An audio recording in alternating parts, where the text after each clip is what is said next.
Baik anak-anak, Assalamualaikum warahmatullahi wabarakatuh. Waalaikumsalam warahmatullahi wabarakatuh. Selamat pagi anak-anak. Pagi.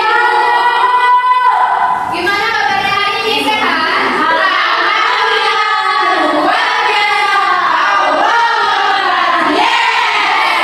Masya Allah ya, semangat semua pada pagi hari ini. Sebelum kita memulai pembelajaran, kita berdoa terlebih dahulu ya. Yang diambil oleh ketua kelasnya siapa? Saya, Ibu. Ini banyaknya. Banyak ya. Ayo ketua kelas boleh dipimpin berdoa. Baik teman-teman, duduk siap. Berdoa mulai. Berdoa selesai. Baik. Sebelum Ibu masuk pada materi, Ibu akan absen terlebih dahulu ya. Mbak Intan, izin Ibu. Oh, hadir ya. Kunti, hadir. Hadir. Hadir semua ya. Memulai pembelajaran, kita akan menyanyikan lagu nasional yang dipimpin oleh satu teman kita. Siapa yang mulai?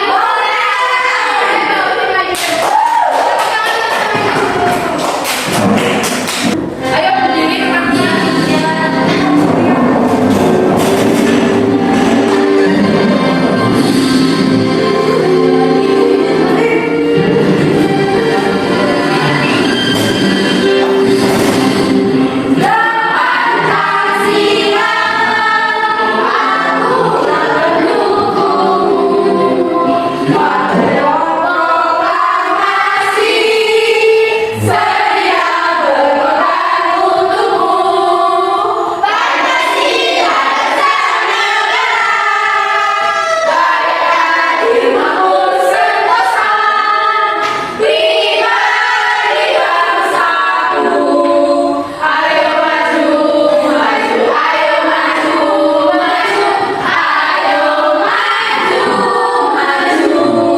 Baik, terima kasih Dr. Baut yang boleh kita kembali.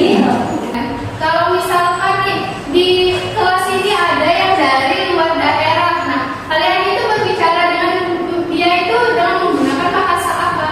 Bahasa Bima saya. Oh, bahasa Bima, dari Bima ya. Kalau misalkan nih kita berbicara dengan menggunakan bahasa daerah kita, apakah dia paham? Paham. Tidak. Kita itu kalau di kelas itu, kalau misalkan ada teman kita yang dari luar daerah, kita bisa mengajarinya, mengajak dia berbicara atau berkomunikasi dengan menggunakan bahasa Indonesia. Iya, Bu. Jadi tujuan pembelajaran kita hari ini ada yang tahu? Kita mempelajari tentang apa? Tidak. Belum tahu ya. Kita akan mempelajari tentang bahasa Indonesia sebagai bahasa persatuan di Indonesia. Sebelum masuk pada materi, Ibu mau tepuk semangat dulu biar lebih semangat ya. Ya. Ada yang tahu tepuk semangat? Kita tepuk semangat ya. Tepuk semangat. Semangat.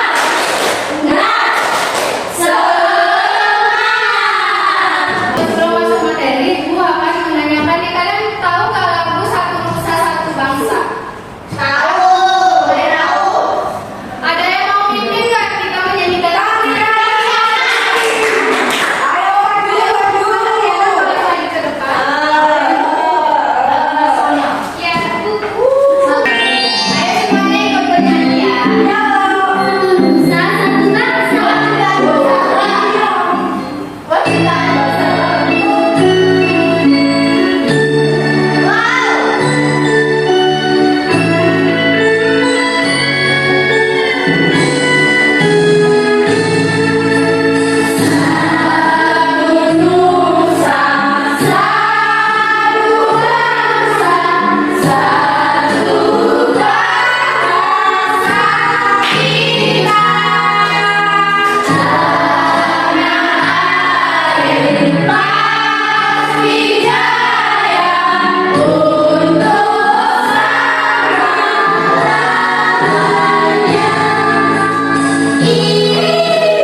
Nusantara sejak abad ke-7. Nah, saat itu bahasa Melayu itu digunakan sebagai bahasa perdagangan oleh para pedagang dari Nusantara. Nah, dulu itu sebelum Indonesia merdeka itu kan kita menggunakan bahasa Melayu sebagai bahasa persatuan, sebagai bahasa perdagangan kita itu. Nah, ketika perdagangan itu kita menggunakan bahasa Indonesia.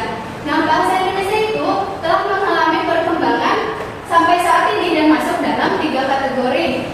Yang pertama, bahasa Indonesia yaitu sebagai bahasa persatuan.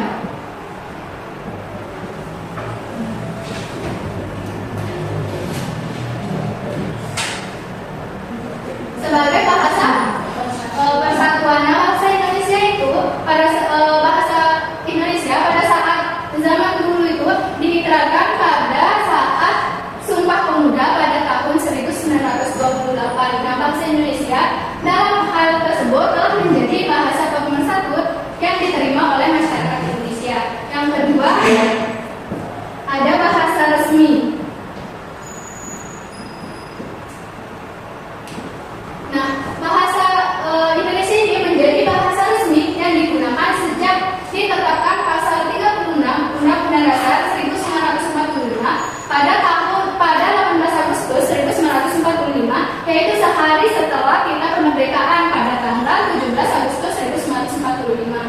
Nah, hal tersebut ditandai dengan pembacaan teks proklamasi pada tanggal 18 Agustus 1945 tersebut. Yang ketiga, ada bahasa internasional.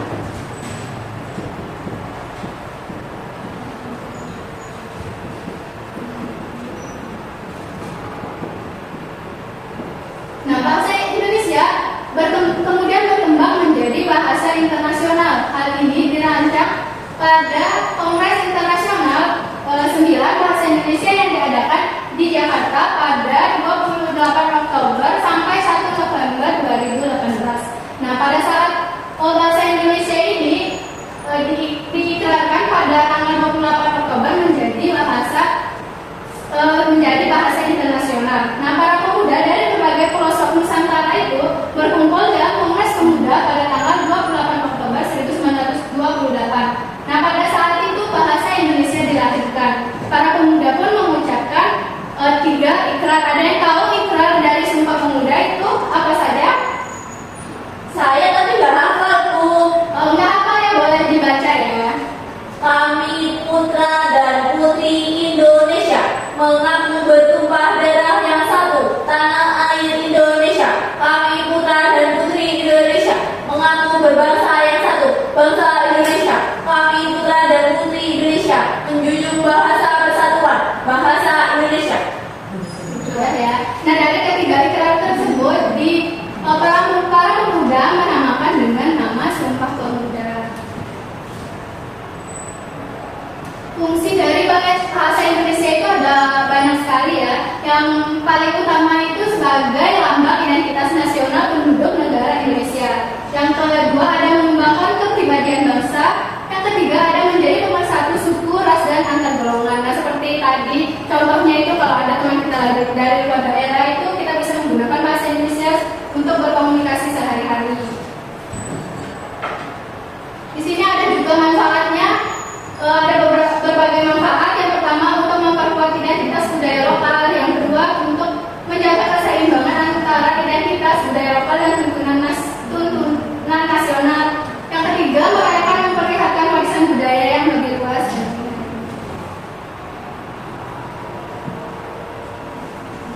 Baik, materi kita sudah selesai. Ada yang ditanyakan? Tidak. Jika tidak, Ibu akan masuk pada kegiatan kita ya. Sebelum itu Ibu akan membagi menjadi 3 kelompok. Kelompok pertama ada Mbak Intan, Mbak Fida, dan Mbak Selen. Kelompok kedua ada Mbak Fitria, Mbak Dea, dan Mbak Putri. Kelompok 3 ada Mbak Dwi dan Mbak Karyana.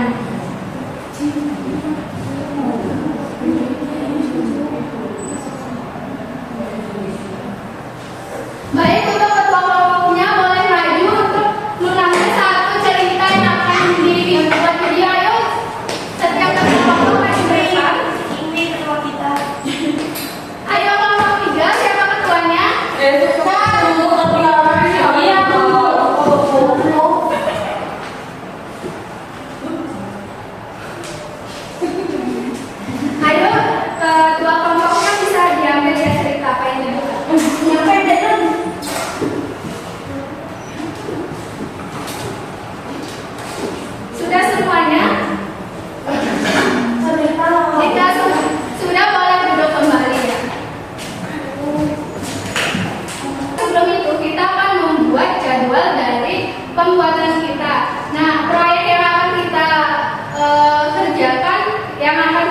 kegiatan itu membuat sebuah video dari cerita rakyat yang akan Ibu bagi satu kelompok ya. Baik, sebelum itu kita akan membuat kesepakatan di dalam kelas itu untuk penyusunan dari jadwal kita. Iya, Bu.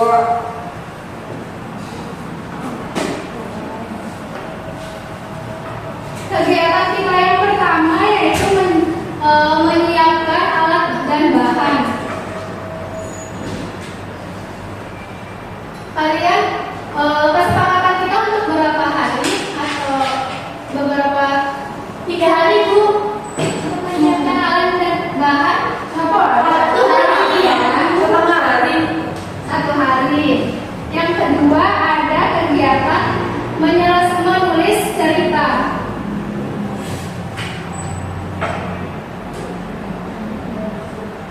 Kesepakatan kita berapa hari? 2 hari. Ya, 2 hari ya. Dan yang ketiga kita membuat video. Kesepakatannya berapa hari? 1 hari ya.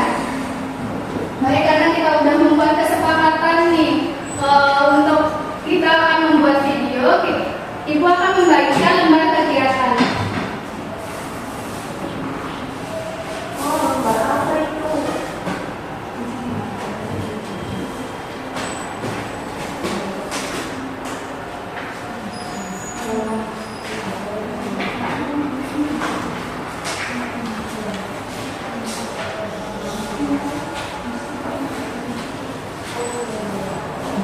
Baik, Ibu akan kasih waktu 30 menit untuk mengerjakan lembar kegiatannya.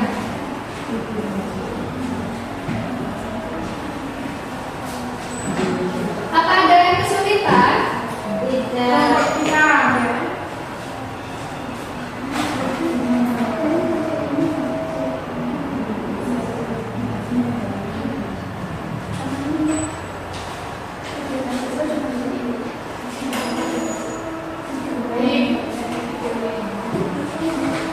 Sudah? Sudah ya? Sudah. Siapa yang maju untuk mempresentasikan? Ayo, kamu siapa yang maju? Terima kasih, Cikgu.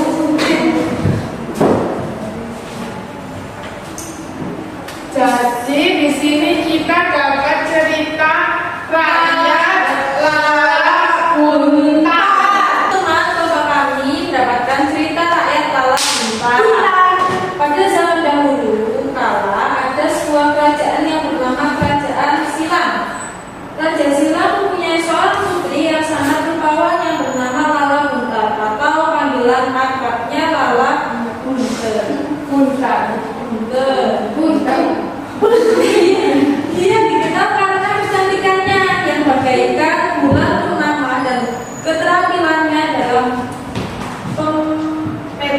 pemasok kain-kain tenun yang sangat indah. Banyak raja dan Pangeran dari berbagai kerajaan datang untuk melamar Lala Bunta. Namun situasi ini menyebabkan ketegangan antara para pelamar. Untuk menghindari hal tersebut, Lala Bunta memutuskan kabur dari kerajaan. Iya, untuk mengikutnya untuk membangun timbuhan tanah menyerupai bukit sebagai tempat persembunyiannya. Setelah bersembunyi selama 1 bulan, Lala Bunta dan pengikutnya tidak lagi muncul menerima makanan. Para pelayan di rumahnya mengira mereka telah meninggal, sehingga mereka menutup lubang dan membuat kuburan di atasnya. Hingga kini kuburan tersebut masih ada, dipercaya menyimpan harta karun. Selanjutnya, lembar kegiatan 2-nya itu mendeskripsikan mengenai tokoh tempat dari cerita tersebut. Tokoh ceritanya itu adalah Bunta, Raja Silam, dan para pelamar. tempatnya Kerajaan Silam. Pesan cerita mengajarkan tentang keberanian dan pengorbanan untuk mencegah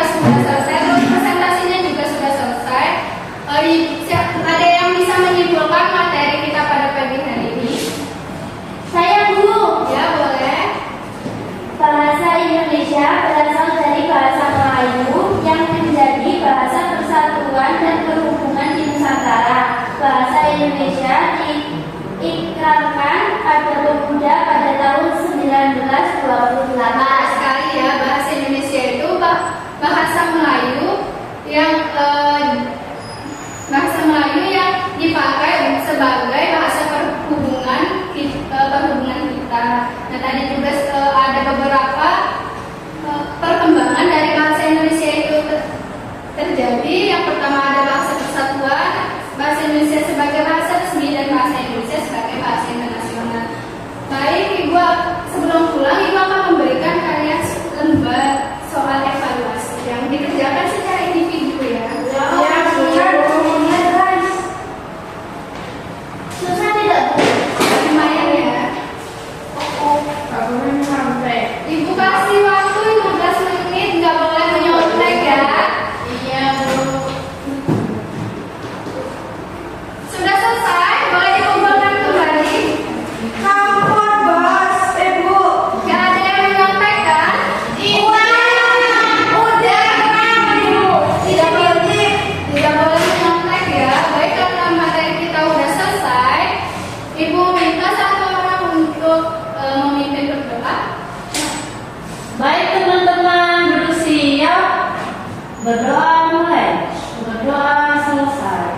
Setiap pembelajaran kalian